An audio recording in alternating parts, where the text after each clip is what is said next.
Have you ever stopped to think about how we can possibly map the wiring inside the human brain? I mean, we're talking about this incredibly dense, complex network that basically runs everything, every thought, every feeling. Well, today we're going to dive into the amazing story of how that technology evolved. And get this, that number is for real. If you laid out all the wiring in just one brain, it would circle the Earth 4 times. So you can see the challenge, right? How in the world do scientists chart a landscape that dense without getting completely lost? That's the big question we're going to unpack. So, to even get started on a map like this, scientists needed a really clever trick, and they found it using a technique called diffusion-weighted MRI, or dMRI. Now, instead of just taking a static photo of the brain, dMRI actually tracks how water molecules are moving around. And believe it or not, that movement tells an incredible story. Okay, so here's the secret sauce. Inside the brain's white matter, water doesn't just slosh around randomly. Its path is actually restricted by these big bundles of nerve fibers, or axons. Water finds it way easier to flow along these bundles than it does to cut across them. And that directional flow has a name, anisotropic diffusion. This makes it super clear. On the left, you've got isotropic motion. Think of a drop of ink spreading out evenly in a glass of water. That's what water does in the open, fluid-filled spaces of the brain. But on the right, inside those fiber tracts, it's anisotropic. The water is channeled, just like rain running down a bundle of wires. By measuring which way the water is flowing, scientists can figure out which way the brain's wires are pointing. All right, so let's talk about the first big tool that was developed for this, diffusion tensor imaging, or DTI. You can think of this as the very first GPS system for the brain's superhighway. DTI was, and I mean this, revolutionary. For the very first time, it gave scientists a way to see the brain's major pathways in living people, without any invasive procedures. It works by fitting a little mathematical model, a tensor, to the water movement in each tiny little cube, or voxel, of the image. That tensor then tells you the main direction of the flow. And what's really cool is that from that symbol model, we can pull out some incredibly useful numbers. The most famous one is called fractional anisotropy, or FA. It's basically a score of how directional the water flow is. A high FA score suggests a healthy, well-organized pathway. This gave researchers their first real clues about the health of our neural wiring.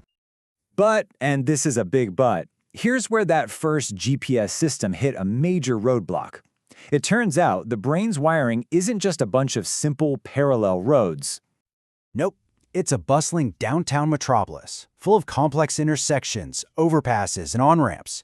And this, as you can imagine, created a huge problem for our original DTI-based GPS. Here's the problem in a nutshell. Classic DTI can only see one main direction at any given spot, so when 2 or more pathways cross, it gets totally confused. It just sees a blurry, peanut-shaped average instead of the crisp starburst you see on the right. And this isn't some minor issue. It's estimated that up to 90% of the brain's white matter has these crossing fibers. That means the original maps were just plain wrong in a lot of places. So you get the picture. While DTI was a massive first step, its inability to handle these intersections meant our first maps of the brain were fundamentally blurry and incomplete.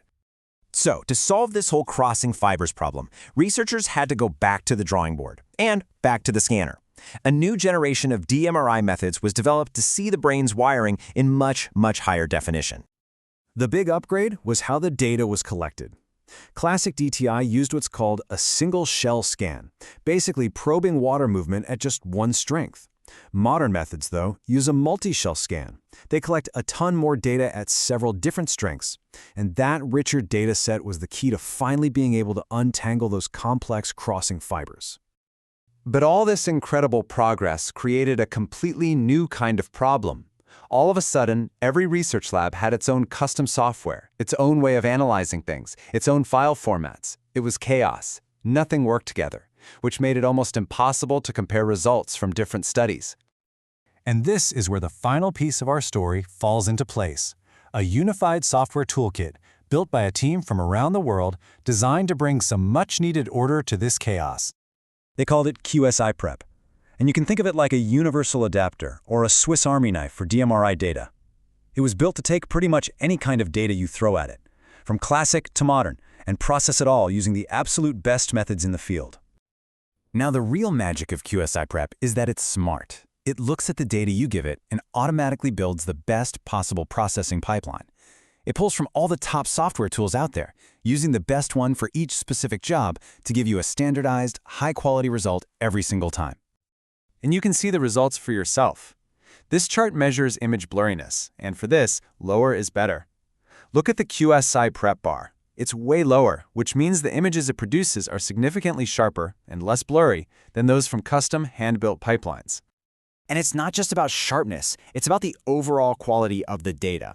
On this chart, a higher bar is better. And you can see qsiprep is right up there, producing results that are just as good and sometimes even better than those specialized solutions. It's a universal tool that makes no compromises.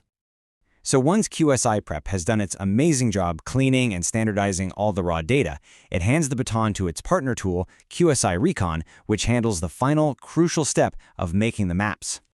qsirecon is like the artist. It takes that perfectly prepped data and uses these powerful advanced models to actually reconstruct the pathways. This is the step that turns all those signals into the detailed fiber maps and brain connection diagrams, the connectomes, that scientists use to answer their biggest questions. So there you have it. That's the whole journey. We started with those first blurry road maps from classic DTI that couldn't see the intersections. Then modern dMRI gave us the high-definition data we needed. And finally, qsiprep and qsirecon gave us the universal toolkit to make this incredible technology reliable, accessible, and reproducible for everyone. And that really is the most important part. It's not just about creating cooler-looking pictures of the brain. These tools make the science itself more robust.